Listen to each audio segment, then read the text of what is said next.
So on Tisha B'Av, we remember and mourn the many tragedies, unfortunately, that have befallen the Jewish people, and there are some of these events happened actually on Tisha B'Av itself. And of course, chief among them are the destructions of the Batei HaMikdash, right? The destructions of both temples, both the first and the second, happened on Tisha B'Av. And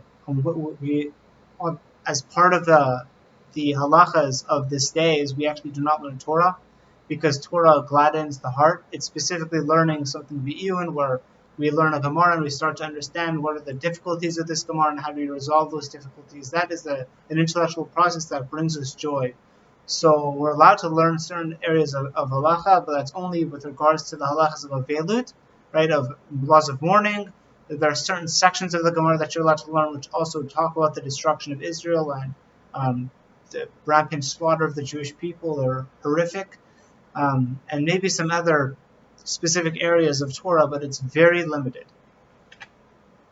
And one of the things we're allowed to learn is actually in Gittin, starting on Nun Hey Amud Beit, on 55b, and that's what we want to look at today, because that Gemara talks about the destruction of Jerusalem and why it occurred. Now, just for the sake of completion, this section of the Gemara doesn't only talk about the destruction of Jerusalem, it actually talks about the destruction of two other cities, Tur Malka and Beitar. And that's because these three cities represent the full residency of the Jewish people in Israel. That is to say, Beitar represented the strongholds, the fortified cities. Tur Malka represented the Ribui Am, right, the multiplicity of the Jewish people, their vast numbers. And Jerusalem, what did that represent? It represented the Shekhinah, the divine presence that dwelled amongst us. And it's specifically the story of Kamta Ubar Kamta Charav Yerushalayim. On the story of Kamta Ubar Kamta, Jerusalem was destroyed. And before we go into that story, and we need to go into that story, we'll go through the details. I'm sure many, if not all of you, are familiar with this story. First, what happened here? So says the Maharal that because Jerusalem was representative of the Shekhinah, right, the divine presence that dwelt amongst us, what ended up causing its destruction? That's Sinat China, the notorious baseless hatred. We've spoken in the past that this hatred is not for no reason, it's for no good reason, but regardless, it's Sinat China, it's baseless hatred. And to see, why does that come to counter Jerusalem? And the reason why that is because there was something special and unique of the second Beit HaMikdash, right? Specifically, the second Beit HaMikdash was destroyed because of Sinat Chinam. The first one was destroyed because of the three cardinal sins in Judaism, that's to say, murder and idolatry and illicit relations. Those were the cause of the first one, but the second one was Sinat Chinam specifically. And the reason why, says the Maharal, is because unlike the first Beit HaMikdash, which actually in that time the Jews were separated. There was Malchut Yehuda, right, which was Yehuda and Binyamin, and that's where the Beit HaMikdash was. But there are also the other 10 tribes, and they were separated into Malchut Yisrael. And so as a result, because the Shekhinah wasn't quite dwelling with them to the same extent because the Jewish people weren't together, Sinat China wasn't a problem, and therefore that Yetzer Hara wasn't so strong back then. But in the second temple, the Jewish people were together. And as a result, it was specifically Sinat China that came and tried to tear them apart. And that, says the Maharal, is why these two figures, Kamta and Bar Kamta, are called that. Because what does Kamta mean? What is that name? What kind of name is that? Says the Maharal, we see, especially at the beginning of Sefer Vayikra, we see this thing called Kmitza. Now, what's Kmitza? It's a part of the surface of the Beit HaMikdash. The Kohen had to go in, and as he was taking away fine flour, he would take his hands and go like this, and he'd curl it like this, and in that way he would take in a certain amount of grain into his fingers, and then in order to make sure that it was an exact amount, and because there was stuff poking up from the sides, he would rub it away like this, and that process is called kamitza, because they're separating from the flour and they're tearing it away, anything else. And moreover, the Maharal brings a Gemara from Bava Batra that shows that the idea of splitting property is called kamitza. He also shows that when the Meraglim call themselves Chagavim, the Targum, right, Onkelos translate that into Aramaic, Chagavim, Kamta. Because Chagavim, there are many of them, they have no king. In Mishnah it says, Melech in the Arba, the Arba have no king. Grasshoppers or locusts have no king because there are so many of them. They're not unified. And therefore we see this lashon of Kamitza comes in here to this story. Akamta v'bar kamta charav Yerushalayim. On Kamta bar kamta, right, this lashon of separation, that's what destroyed Jerusalem. Now let's go into this story and see a bit more of what's happening here. So I'm not going to translate it, I'll just read it in Hebrew. There are some specific sections I will want to read word for word. So pretty much, Kamta Bar Kamta Charav Yerushalayim, on Kamta Bar Kamta, the Jerusalem was destroyed because there was one person whose friend was Kamta and his enemy was Bar Kamta, and he made a feast, he made a party. So he told his servant, look, go bring Kamta to me, right? That's my friend. But the servant made a mistake and brought Bar Kamta, right? Who was the host's enemy.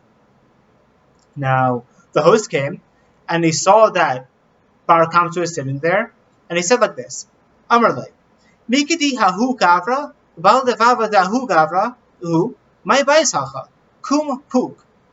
So he said like this to Bar Kamta, since hahu gavra, as in you, bal devava, you're the enemy dahu gavra of that guy, as in me. That's how Art Scroll understands it. That's the pashtut of what's being said. My bait hacha, what are you doing here? Well, what do you want here? Kum, get up, puk, get out of here. And then Bar Kamta says, look, since I've already come here, just leave me alone and I'll pay for what I eat and drink. But that's very reasonable. But then the host famously says, no, not interested, get out. So Bar Kamta says, look, since I'm already here, just leave me be and I'll pay for half the cost of this party you're making. And again he said, no, the host. Bar Kamta said, look, I'll pay for the cost of the entire party. Just let me stay. And then at that moment the host says, enough, and he threw him out. And then at that point, Bar Kamta said, since I see that this was totally fine in the eyes of the Rabbanan, I'm going to cause trouble and I'm going to go speak slander to Caesar, right, to Caesar. And that's what set the destruction of Jerusalem. Those are the events that set forth the destruction of Jerusalem. Now, that is a familiar story to most of us. We've heard this story. But there's a very basic question that the Maharal asks, and something that will simply be astounding, and we just need to think, how do we never ask this question? The Gemara says, Kamta v'bar Kamta charav Yerushalayim. On Kamta v'bar Kamta, Jerusalem was destroyed. Now, the Maharal's question is, what did Kamta do here? How is Kamta responsible for the destruction of Jerusalem? After all, this host was throwing a party. He wanted to invite Kamta. Kamta never showed up. He wasn't there because the servant brought Bar Kamta. Then the host wanted to throw Bar Kamta out. Bar Kamta was furious, and so he ratted out the Jewish people. Where was Kamta in all of this? He didn't do anything, seemingly. How can the Gemara say that because of Kamta, Jerusalem was destroyed? That's a very unfair statement. Kamta didn't do anything. He wasn't even there to begin the fight. Says the Maharal, an unbelievable idea. He says as follows. No, what happened was like this. Kamta and Bar Kamta were enemies. But because this was a time of sinat chinam, what were people like in this day? They were the kinds of people who would take an ohev, right, who would take a friend, right, someone who they felt amiable with. Why? To be cholak on somebody else. To hate on somebody else.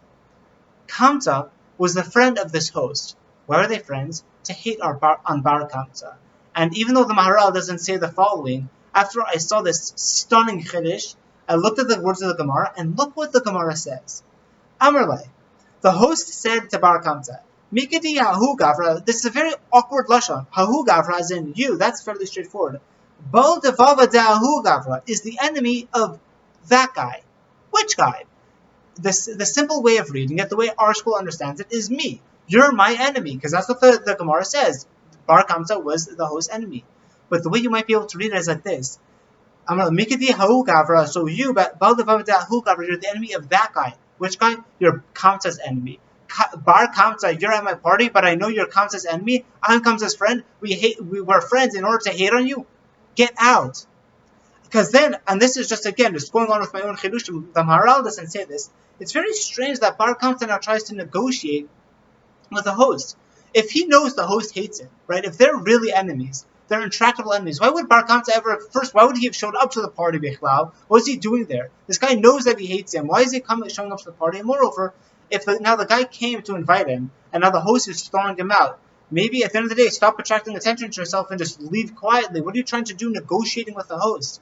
So I think what's going on here is Bar Kamsa doesn't even understand what the host's problem is with him. He's like, look, I didn't do anything to you. Just leave me alone, and I'll pay you for what I eat and drink.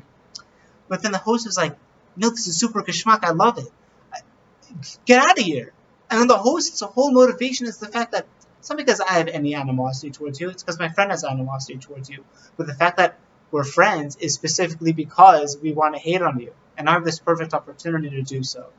And that's what caused the destruction of Jerusalem. Those are some of the Chiddushim that the Maharal points out. We'll end there. And this is, of course, the whole point of bringing this out is that's what caused the destruction of Jerusalem. Now we need to find a reason for Ahavat Chinam, right? We need to find a reason to love people for no reason. We need to take friends in order to be friends with other people. We'll end it there.